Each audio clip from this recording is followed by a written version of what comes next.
vamos ler o Evangelho de João, no capítulo 12, a partir do verso 12. Nós vamos ler dos versos 12 ao 19.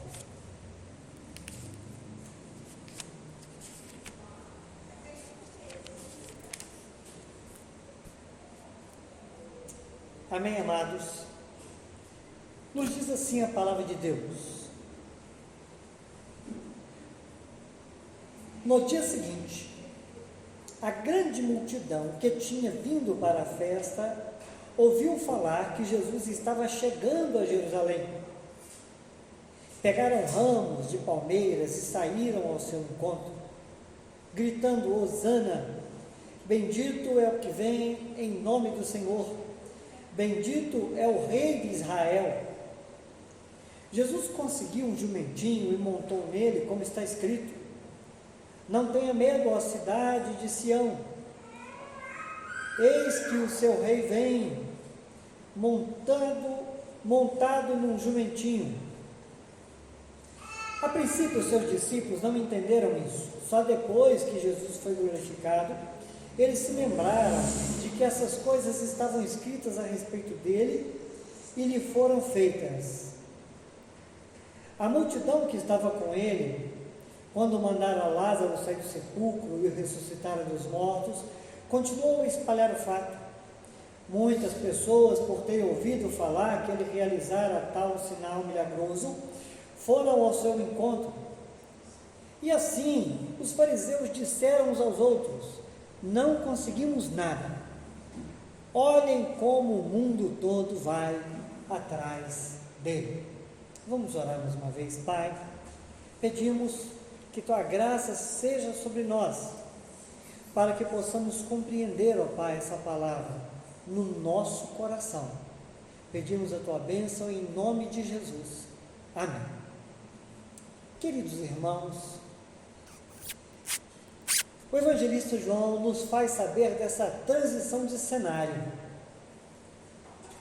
Se nos versículos anteriores Jesus está em um jantar com amigos e discípulos, sendo honrado lá em Betânia, agora ele está se colocando em uma exposição pública e arriscada nas proximidades de Jerusalém.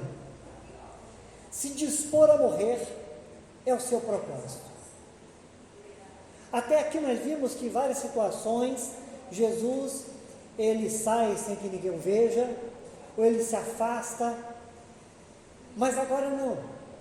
Agora ele está se expondo e o seu objetivo é morrer. Vimos anteriormente que tanto Jesus como Lázaro estavam sentenciados à morte. Estava chegando aqui a ocasião da Páscoa, e lá em Jerusalém estavam todos na expectativa: será que Jesus vai aparecer? Será que ele vai aparecer por aqui? O fato é que o texto começa nos dizendo que a grande multidão ouviu falar que Jesus estava chegando, sim, ele estava indo para Jerusalém, e a fama de Jesus se espalhava cada vez mais. Jerusalém estava repleta de pessoas, eram muitos peregrinos que estavam caminhando para lá, para adorar ao Senhor na Páscoa.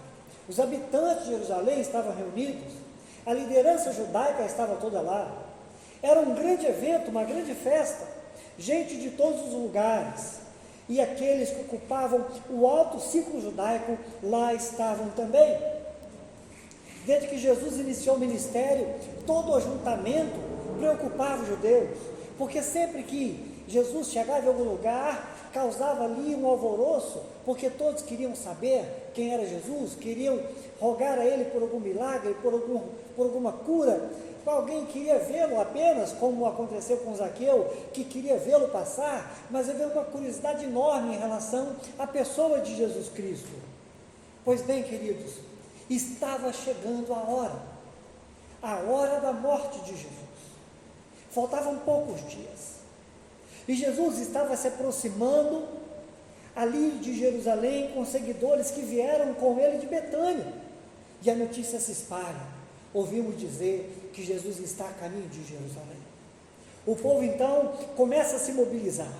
Aquele que antes se ocultava, aquele que antes saía um monte para orar, aquele que se afastava da multidão em alguns momentos, não, ele agora está se expondo. Ele está indo em direção ao lugar onde ele sofreria as maiores dores que um homem pode sofrer. Pois bem, queridos irmãos, eu até acredito que muita gente estava indo para Jerusalém naquele momento, não necessariamente por causa da Páscoa, mas muitos queriam saber sobre Jesus. Esse tal Jesus vai estar lá, esse que ressuscita mortos, faz grandes coisas. Eu preciso saber quem ele é. Muitos estavam realmente interessados em saber sobre esse homem chamado Jesus. Pois bem, a Bíblia nos fala que muitos vão ao encontro dele, porque ele estava chegando em Jerusalém ainda. Outros estavam vindo com ele.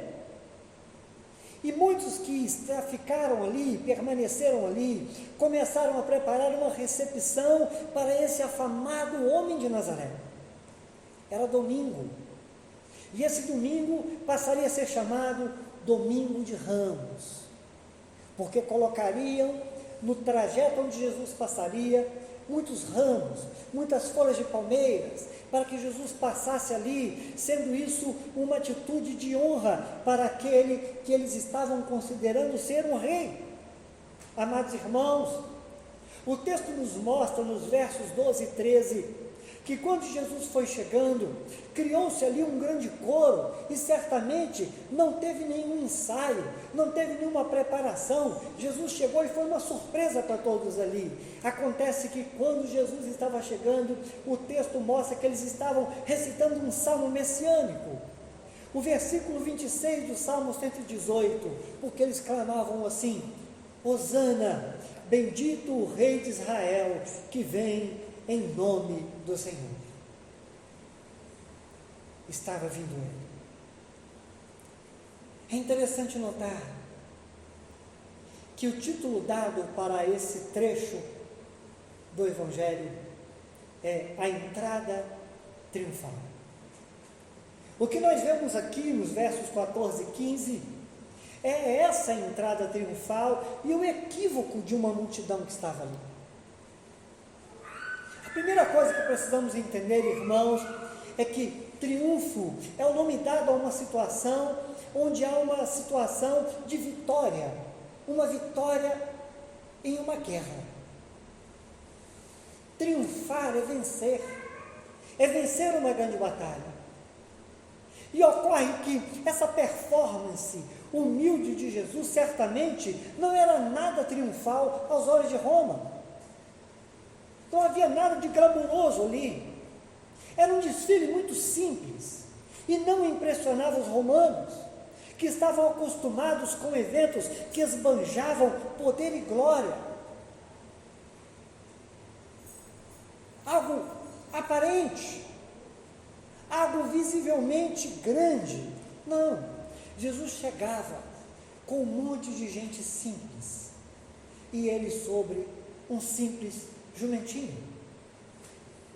Então, aos olhos de Roma, o que esperar daquele homem em um jumentinho que cavalgava sobre folhas e mantos que se jogavam no chão? Enquanto um povo que era subjugado a Roma o exaltava.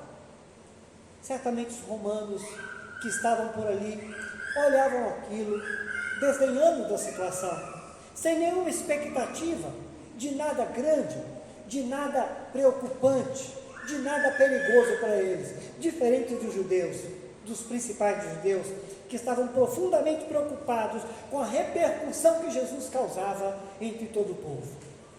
Mas aquela recepção era uma recepção de um conquistador. O Antigo Testamento mostra que um rei vitorioso sobre o inimigo era sempre recebido com mantos. As pessoas colocavam suas roupas no chão para que aquele vencedor da batalha passasse por ali. Era uma forma de honrar, era uma forma de exaltar, Era uma tradição em Israel. E as folhas de palmeiras sinalizavam também a chegada de um conquistador que era digno de honra. Então, para os judeus que ali estavam, que sabiam do que Jesus havia feito milagrosamente, e aqui especialmente sobre a ressurreição de Lázaro, eles estavam considerando, como recitaram no Salmo 118, está chegando aí o rei, é o rei de Israel. O rei de Israel está chegando. Mas, irmãos, uma pergunta precisamos fazer agora. Se os judeus estavam dizendo, eis que vem aí o rei de Israel, a pergunta é, qual inimigo havia sido derrotado até então? Que vitória aconteceu para que Jesus fosse aclamado o rei de Israel e fizessem para ele aquela cerimônia toda, como um que chega triunfando? O que estava consumado até aquele momento? Aos olhos daquele povo, estava chegando um rei que o libertaria de Roma. Mas aquele que chegava no jumentinho sabia que estava indo para uma cruz. Faltava uma cruz. O triunfo de Jesus se daria no ápice da plenitude dos tempos, porque Jesus exclamaria em alta voz a consumação de todas as coisas ali naquela cruz, porque ele diria, está consumado.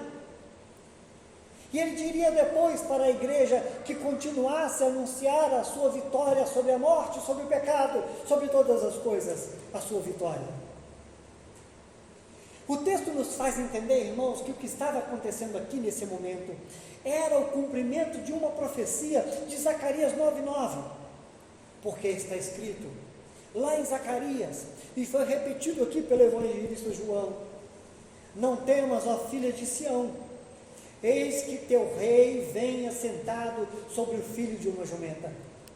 O povo que estava ali reunido identificou aquela cena, percebeu uma similaridade daquela cena.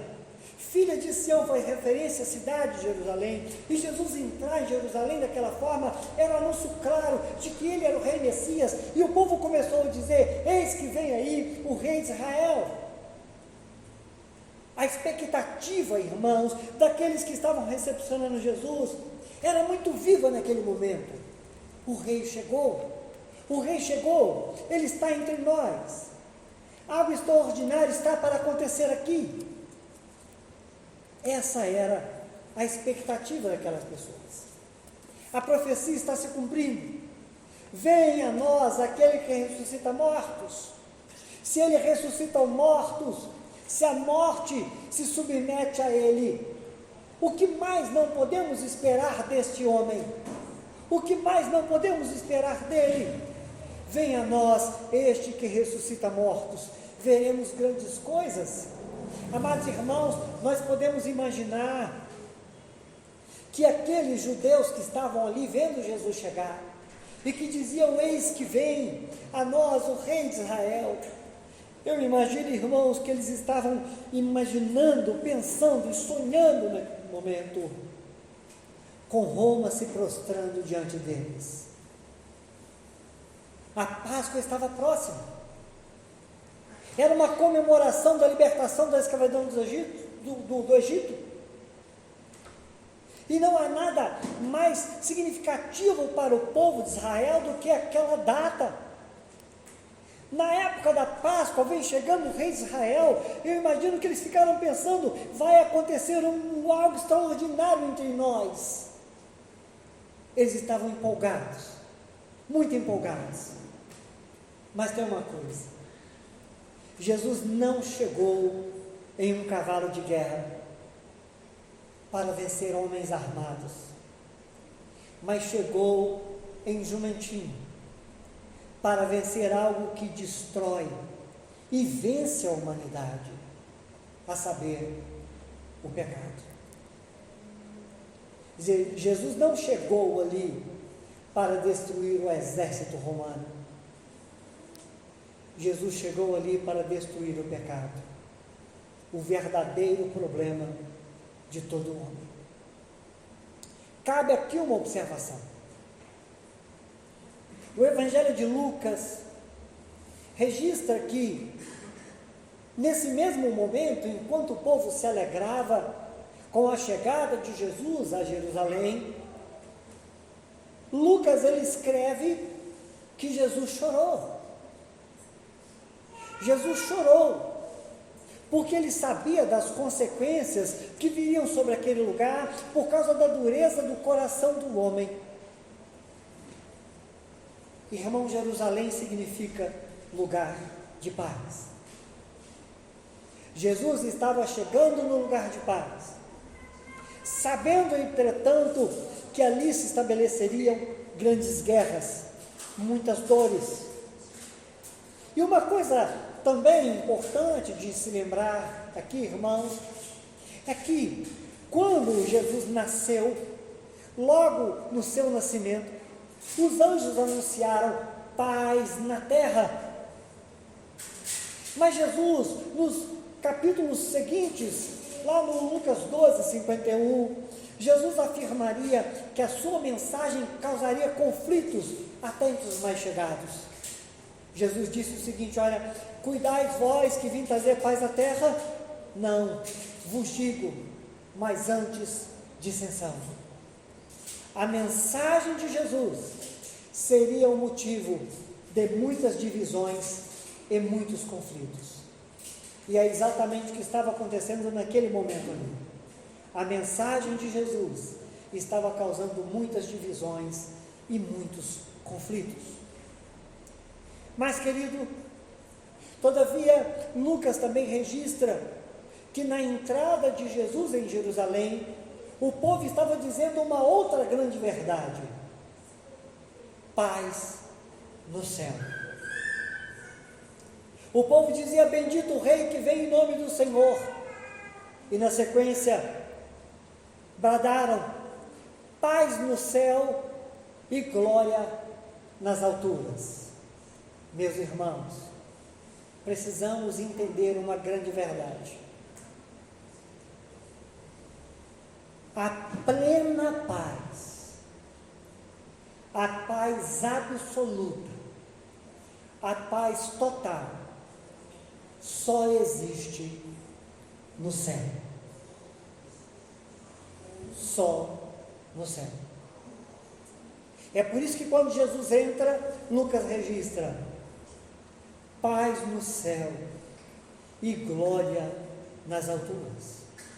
Nós experimentamos aqui, irmãos, uma paz que excede o entendimento, porque em meio à falta de paz nós sentimos paz, em meio à dor nós sentimos paz, em meio à agonia e aflição nós sentimos uma paz que não conseguimos explicar, porque é um consolo que vem do alto, é uma pequena porção, é uma pequena gota, uma pequena fração que Deus permite chegar ao nosso coração para que sejamos consolados. É o consolo do Senhor.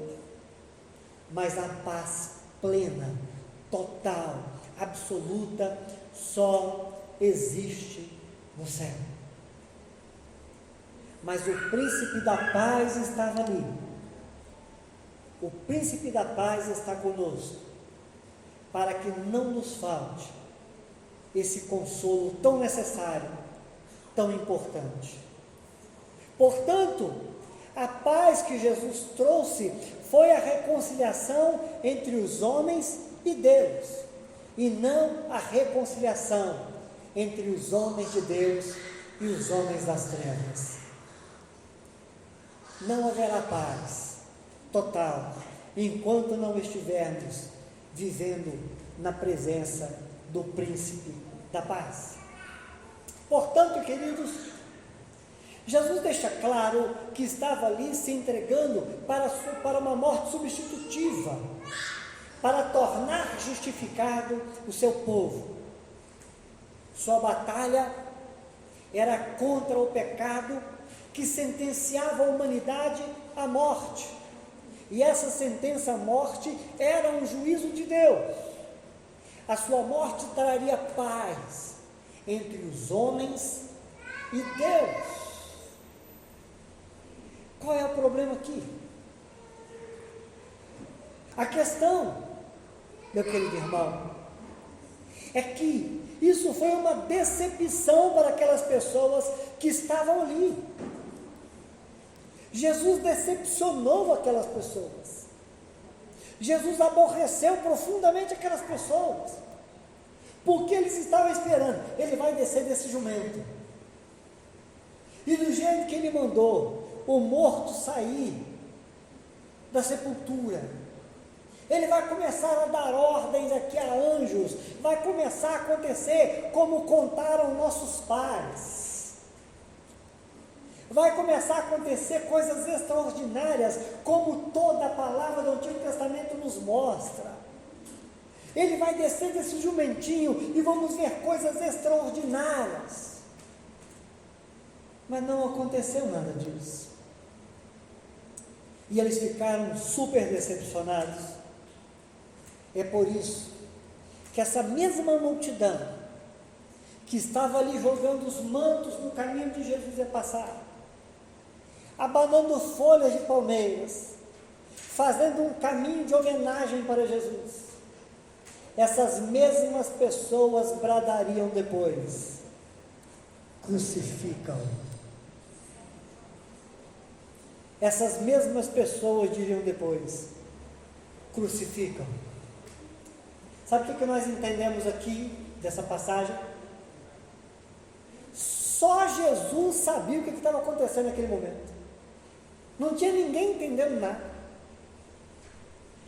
Não estava claro para ninguém aquele momento ali. Quando João escreve aqui, João está escrevendo depois de décadas de que isso aconteceu. Mas aquele momento, em tempo real, ninguém sabia o que estava acontecendo. Os judeus estavam equivocados a partir de todo o conhecimento que tinham. O povo perdido, apesar de estar ali naquela procissão, fazendo homenagem. Os romanos, cheios de presunção, sem saber que o fracasso deles já estava anunciado, pereceriam. A nação romana pereceria, o império pereceria. E os discípulos estavam confusos apesar da fé. Estava todo mundo sem entender nada ali, com muita clareza. E quem admite isso é o próprio João, no verso 16. Porque João escreve assim no verso 16: a princípio os seus discípulos não entenderam isso. Só depois que Jesus foi glorificado, perceberam que lhe fizeram essas coisas, e que elas estavam escritas a respeito deles. Não estava muito claro. E por fim, os versos 17 e 18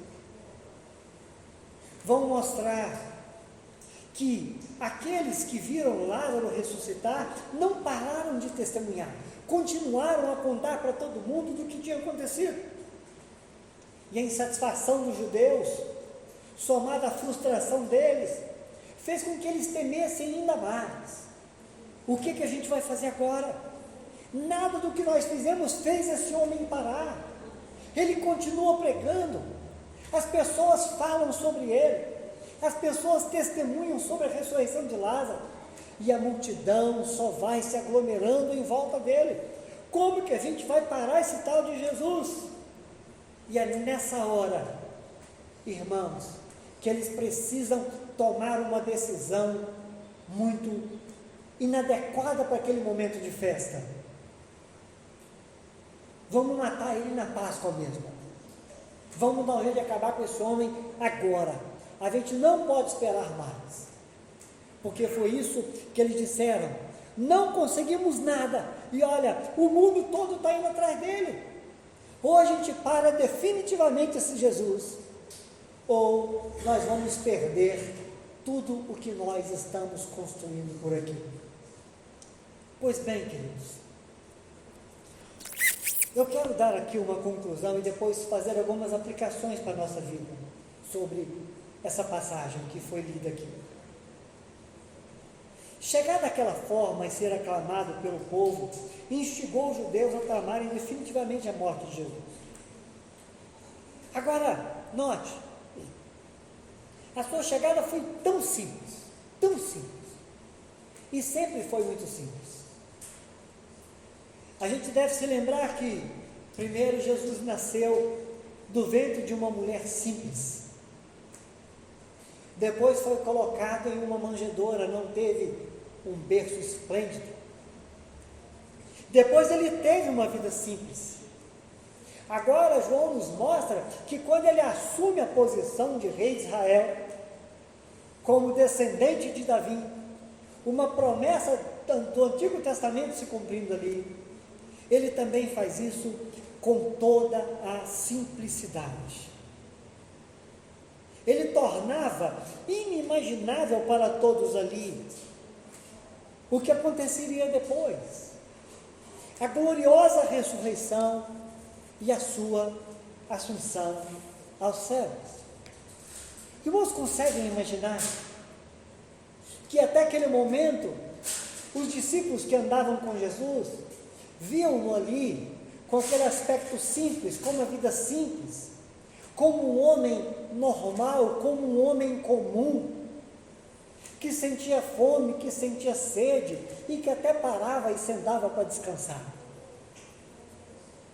Depois eles veem ele morrer de forma humilhante, porém depois puderam vê-lo ressuscitado, e em um momento puderam estar ouvindo as suas instruções e perceber quando ele é levado aos céus com toda a glória. Amados irmãos, vejamos que ele deixou a sua glória e se humilhou, mas ele agora é exaltado sobre todos. E esse Jesus, que tão acostumado a declarações de sua santidade, ele se humilhou para salvar cada um de nós dos nossos pecados. Uma coisa que podemos identificar aqui, irmãos, a semelhança do que vimos ali, é que da mesma forma que Jesus, ele triunfou em todo aspecto de simplicidade, da mesma forma nós somos uma igreja triunfante, apesar dos aspectos simples da nossa caminhada. O nosso triunfo muito se parece com o que se vê nessa narrativa, porque os discípulos estavam entre os romanos, que eram os grandes da terra naquele momento.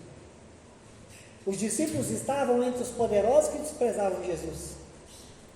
Os discípulos estavam entre os sábios quanto às escrituras, que eram judeus. Os discípulos estavam entre aqueles que eram habilidosos nas práticas legalistas e que desprezavam Jesus. Estava entre uma multidão sedenta por poder e solução de problemas, que não se importava com a vontade de Deus. E mesmo assim, os discípulos, mesmo confusos, temerosos e até vacilantes em alguns momentos, em meio a lutas e tribulações da caminhada espiritual, eles foram fiéis e esperaram no Senhor.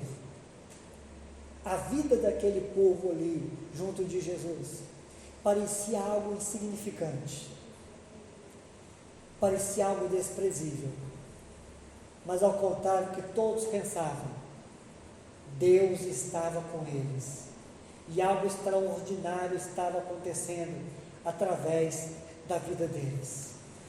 Amados irmãos, eles foram sustentados pelo bom pastor, da mesma forma que nós somos sustentados pelo sumo pastor. O nosso Salvador se fez carne e habitou entre nós. E observe isso, ele nos dará um novo corpo, fará de nós, nos dará corpos, irmãos, especiais, corpos espirituais, para habitarmos com ele. Ele ouviu o povo dizer: bendito seja o que vem em nome do Senhor. No entanto, irmãos, nós ouviremos dele: vinde benditos de meu Pai. ouviremos vozes angelicais e veremos o vencedor que veio para vencer no trono da sua glória. É isso, irmãos, é só um pouco do que a palavra de Deus mostra para nós, daquilo que veremos, porque estamos confiando nas promessas de Deus. Você nota isso? Eu queria que você se reportasse para aquele momento. Jesus em jumento, e você caminhando atrás dele, porque ele estava dizendo que era rei de Israel. Visivelmente, aparentemente, nada poderia convencer alguém ali. Hoje, nós estamos peregrinando aqui,